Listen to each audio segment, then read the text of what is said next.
Hello, everyone. Yeah, all right. Hello, everyone. Welcome to Sunburned Albino.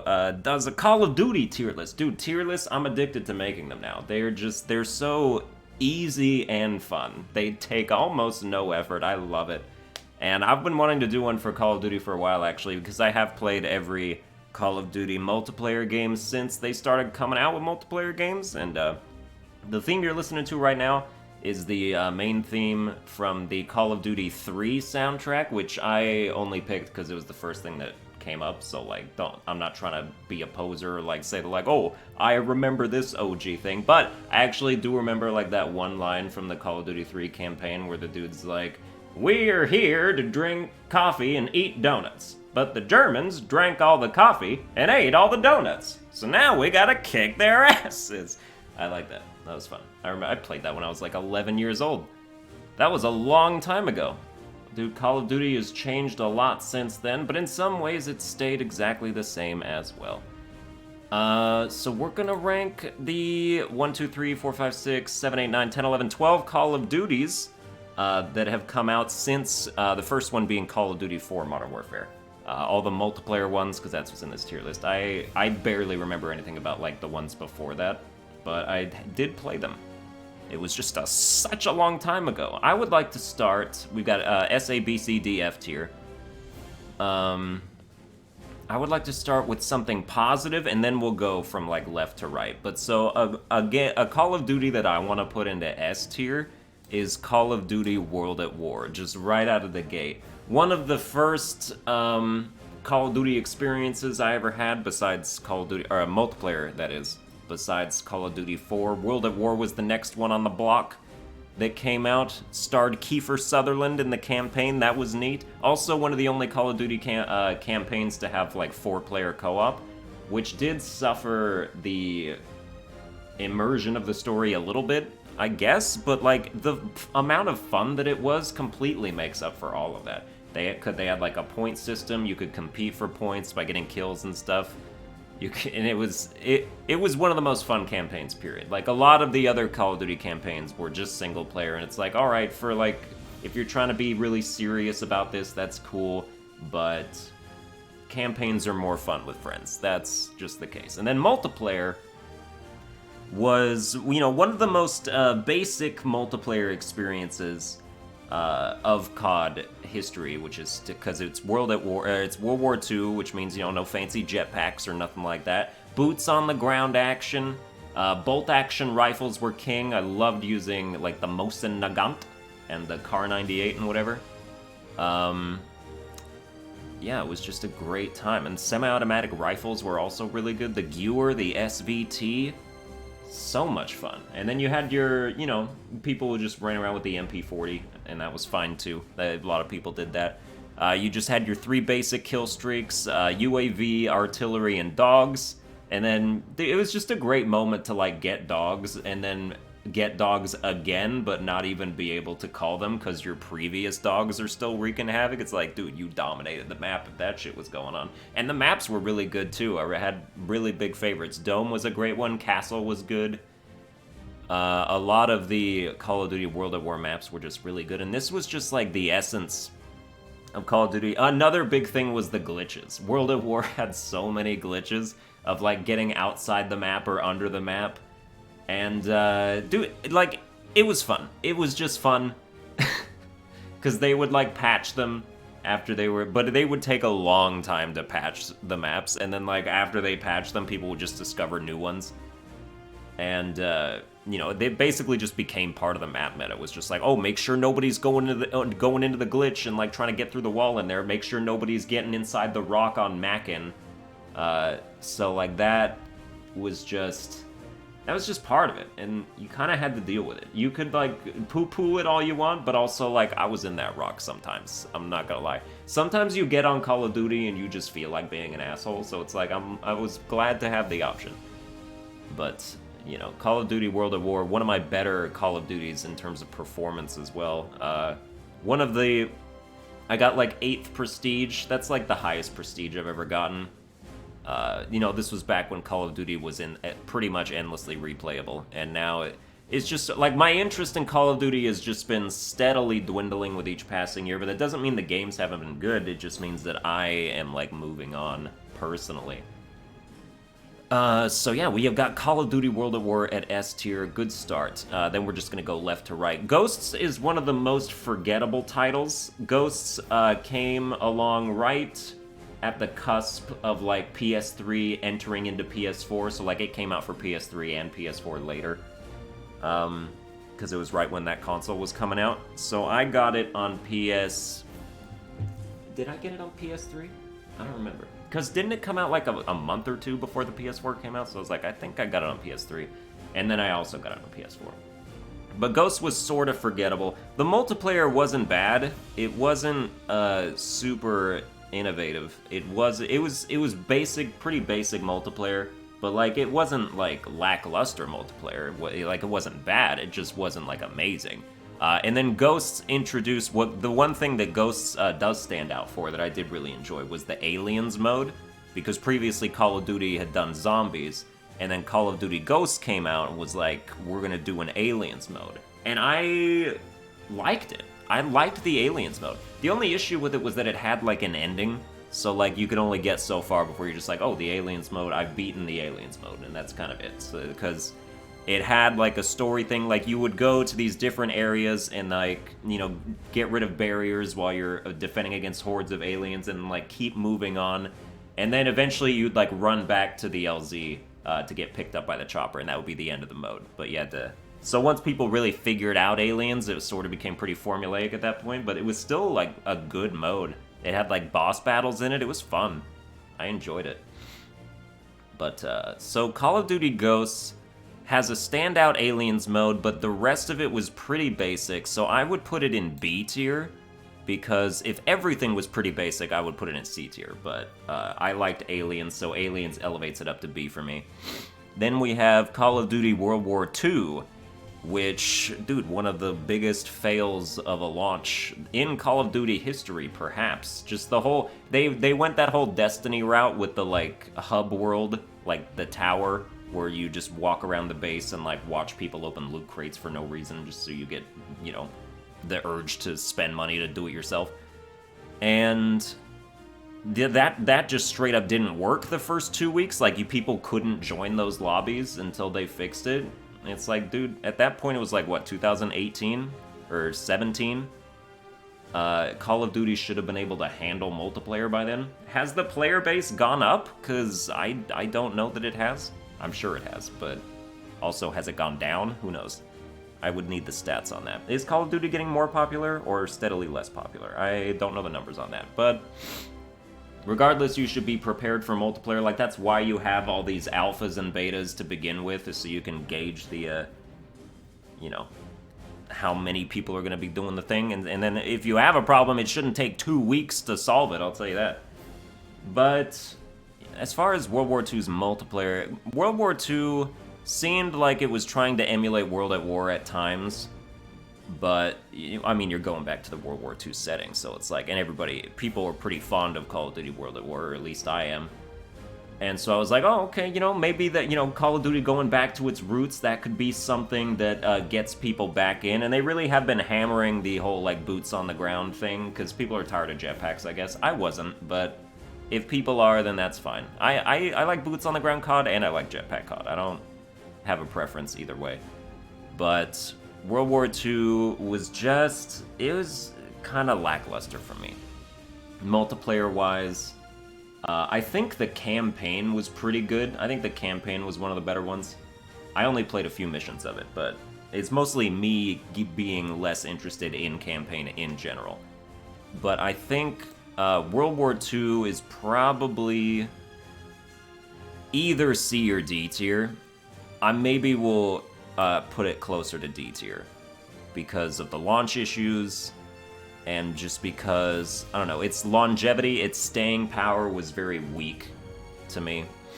So we put that there. Then we have Call of Duty 4 Modern Warfare. Call of Duty 4, for a lot of people, is the pinnacle of Call of Duty greatness, because it was the first multiplayer experience, and it just blew the doors off of the lids off everybody's minds. Everybody, you know, it got 10s out of 10 In so many like review sites, Call of Duty 4, dude, it was like 10 out of 10. Dude, this is revolutionary multiplayer experience. Like this game made Call of Duty the juggernaut that it is today, pretty much single-handedly. People liked, you know, the 1, 2, and 3 with their single-player campaigns. You know, that put it on par with like Medal of Honor at the time. But, you know, turning it into this multiplayer experience and delivering such a solid one right out of the gate, that really solidified its whole presence in the market. As for me, I think it's fine. I liked World at War better. So like I don't hold any like particular nostalgic love for this game. I didn't really get super into it. I maybe did like Prestige 2 in multiplayer. I would give it, I don't know, like, okay, do we, is it my personal experience, or am I thinking, like, for posterity's sake, do we put Call of Duty 4? Like, do we recognize its overall sort of objective benefits to, like, the crowd at large, or am I just doing personal taste here? Because if I'm just doing personal taste here, then Call of Duty 4 is B tier alongside Call of Duty Ghosts, which is a game, you know, games that I played pretty good, pretty liked them a little bit. Didn't have any problems with them, you know. I don't have anything negative to say about Call of Duty 4. So I guess in that spirit, I should put it in B tier, at least. Then we have Call of Duty Infinite Warfare. Infinite Warfare was sort of the last straw for some people in terms of like, oh my god, they've gone futuristic, they went full jetpack, I don't even recognize this Call of Duty anymore, what is this, Halo now? What is this, Destiny now? Like, you know, they did the whole shebang. First of all, the campaign in Infinite Warfare was absolutely goddamn spectacular. The graphics were better than anything I'd ever seen in a Call of Duty before. The scope of the campaign was stellar, just straight up stellar. It reminded me of like how people must have felt seeing like the first Star Wars movie, just like, wow, you know, the spectacle and like all that. It was really good, the campaign was, so you shouldn't knock that. As far as multiplayer goes, it was pretty good. It didn't really stand out. It was good. It wasn't bad. It wasn't bad multiplayer at all. I will give it, I think I would also give it B tier, like, although for the campaign, does that elevate it to A tier? I don't know. I think we'll stick with B tier for now.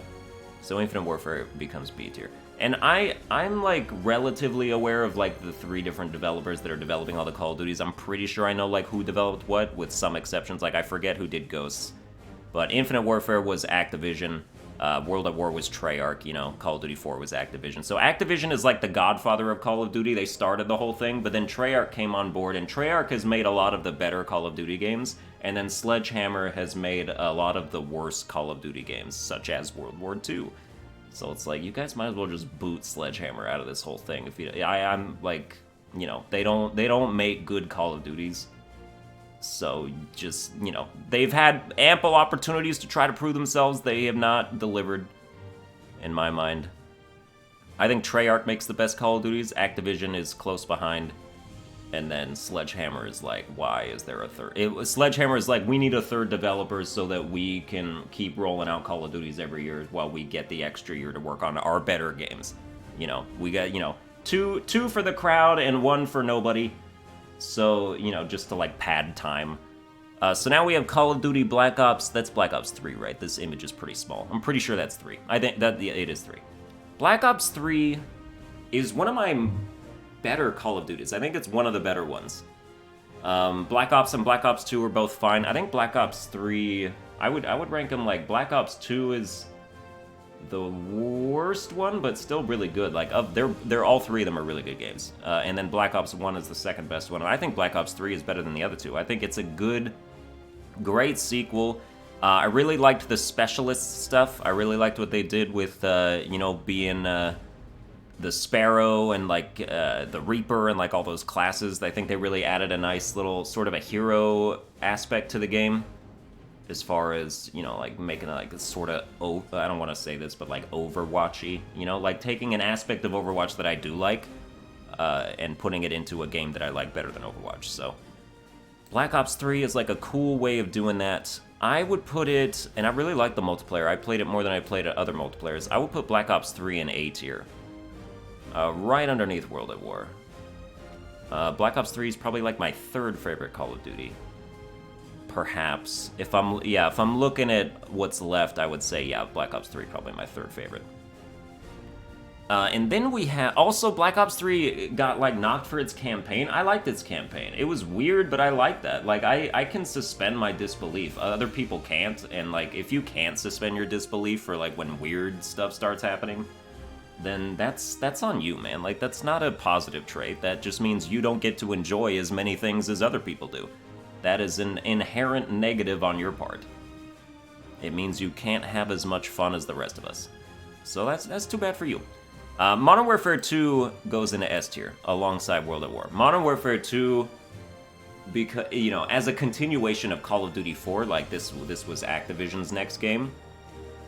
Modern Warfare 2 improved pretty much everything in my estimation, and it created these things that I remember in multiplayer, like running classes, like where you would equip Marathon and Lightweight, and you would run and Commando, which would increase your knife range, those perks, and then you would run around and just like tactical knife everybody.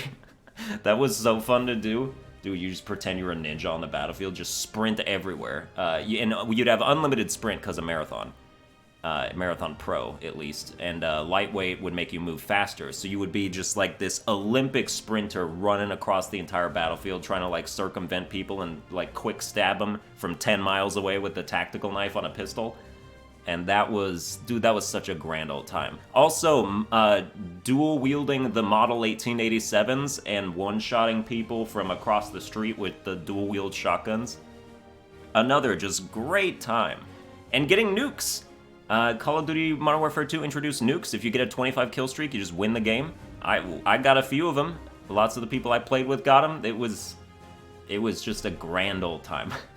And they were pretty easy to get if you were using a running class. You were like straight up real hard to kill if you like played your cards right doing that stuff. So hard to hit. I just have some of the fondest memories playing Modern Warfare 2. They are fantastic. And then Modern Warfare 2 had Spec Ops as well, didn't it? Yes. And you could do Spec Ops co-op with people that you wanted to do that with online. And so I had a friend that I did all those missions with. And that was also just another way to super, like, longevity, give the game more longevity. That's why I'm excited for the new Modern Warfare, like, not remastered, but like the reboot. They're going back to the old Modern Warfare, and they have Spec Ops in that. And Spec Ops is what I'm most excited about that game. I played the multiplayer alpha, and it's fine. I'm not good at it, unfortunately. It's like my skills with Call of Duty have also greatly gone down as the years have gone by, and I've played it less. But you know, it's still great fun. The Spec Ops will be specifically. Then we have Call of Duty Black Ops. The first Black Ops was a triumph. This was Treyarch's next game after World at War. They went into the Black Ops series, and Black Ops was really like iconic, like that whole series, like the numbers Mason and like stuff like that. And it started this story that became extremely well known in the Call of Duty community. It became very just good. It was a good story. It was all full of like conspiracies and like tinfoil hat stuff, and it was very intriguing and interesting. And then the Black Ops made zombies relevant again for me, because World at War introduced zombies, and that's another reason World at War is S tier, because they had the first zombie experience. I remember the first time I ever played zombies, I was legitimately scared. I was like, the zombies were coming up to the window. I was like, oh my god, this is like a horror game. Now everybody's just like 360 no-scoping zombies with like their dick and balls out hanging out, and just like, haha, with my GoPro camera, I'm gonna put this on YouTube. So like nobody's scared of the Call of Duty zombies anymore. And one of the more recent games tried to make zombies scary again, but it kind of worked, but it kind of didn't. I don't remember which game that was, but when we get to it, I will. What was I talking about? Oh yeah, Black Ops. So Black Ops, it had like characters like Reznov was super, Just like Gary Oldman in the series, like such a great voice actor, great actor in general. And then, you know, Sam Worthington having that one line where he's Australian for no reason. Just like, because he's Australian, and then, but he's doing an American accent in the movie. Like, yeah, we gotta go over here and do this stuff. And then he has that one line where he's just like, today's the day we succeed. And it's like, did someone not quality test that? That was in the campaign in Black Ops. I remember that very vividly for some reason. But, yeah, it was fun. And then the multiplayer in Black Ops was really good. Like, the introduction of RCXDs, the cars, the little remote cars that kill people. That was fun. They really took, like, the kill... They were the first game, I think, to make the kill streak system a lot more varied. Like, you could pick your own and customize them rather than just having the same 3 static ones. So Black Ops really was a game changer in innovation, and really... And the campaign was just really good. I love the way it ended, and it was, you know, Call of Duty really made... Or Black Ops really made Call of Duty like a cult hit. It was already popular, but then it also created this subsection that was just like, dude, Call of Duty is my life, man. So, like, Black Ops did that, and it was pretty great at it. So I am going to put that in A tier. Does that mean it is a little better than Black Ops 3? Maybe. I just like the Specialist from Black Ops 3. But the Specialist from Black Ops 3, I don't think can, like... Okay, Black Ops goes into S tier. That, I'm amending my previous statement. Black Ops, of the 3 Black Opses, Black Ops 1 is the best Black Ops. But Black Ops 3 does have better, most fun multiplayer. But Black Ops, all these other things Black Ops did, elevate it above the rest. And Black Ops made zombies fun again, because zombies got stale. And then Black Ops was added, like, all this, like, alien stuff and, like, or advanced, you know, like, Pack-a-Punch stuff like that. And it really rejuvenated it for me. And no game since then has really, like, made me like zombies again. Then we've got Black Ops. Which game made zombies scary? Which game was that? That wasn't World War II, was it? That wasn't Black Ops 4, was it? Why can't I remember anymore? I have no idea. I thought it was a game that Sledgehammer developed, so I think it was World War II. But we're done talking about that anyway. Call of Duty Black Ops 3 now. Oh no, this is Black Ops 4. Okay, yeah, for sure. Black Ops 4 introduced Blackout mode. That was like the primo mode that was being touted, because like they did that instead of the campaign. They went with the whole Blackout, because they were, you know, following the Fortnite trend of like, oh, we're gonna make Battle Royales good. And like conceptually, I was on board. I was like, dude, I like the Battle Royale genre. I think if any game could do it like the best that I would enjoy the most, it would probably be Call of Duty. So I was on board with Blackout, and then I played a few matches, and I was like, I'm not that on board with Blackout anymore. Like, I don't know. I think Battle Royale in general just really serves a third-person camera way more than a first-person one. But I think you could change to third-person camera, like, if you wanted to. But it's like, it looks weird to do in Call of Duty. Modern Warfare 2 had like a third-person mode in multiplayer, and that was kind of fun. I remember it made aiming a lot easier, that's for sure. But I don't know, it's just kind of weird. Like, Call of Duty in third person still feels a little weird. But Black Ops 4 otherwise, and so they bet it all on multiplayer because they took out the campaign. So the multiplayer like had to be really good, and the multiplayer was fine. And fine isn't good enough when like you're betting all your money on it. You know, if you bet it all on black and the roulette wheel spins gray, that's not quite good enough. Also, that doesn't make sense. But like I think conceptually you understand what I mean by that. Black Ops 4, as a result, pretty much goes into C tier. Because, they really went ham on the multiplayer aspects. And it's not that they didn't deliver, they just didn't deliver to an extent that would compensate for the lack of other stuff that there was. So I would do that. And then we have Call of Duty Modern Warfare 3, which is a game, it's maybe the game I played the least out of any Call of Duty, because I was just like, they added like this horde mode thing, but there were no Spec Ops, I don't think. Or maybe there was, but I don't remember them. I don't think there was, though. I think it was just like instead of Spec Ops, they added like this horde mode that was reminiscent of like the Gears modes. Gears of War, which I never played any of those, but like I think they're the ones who like popularized that type of thing. So like Modern Warfare 3 came out when there was a bunch of Gears of War hype, and so they were like, we're gonna take their Horde mode and make it our Horde mode.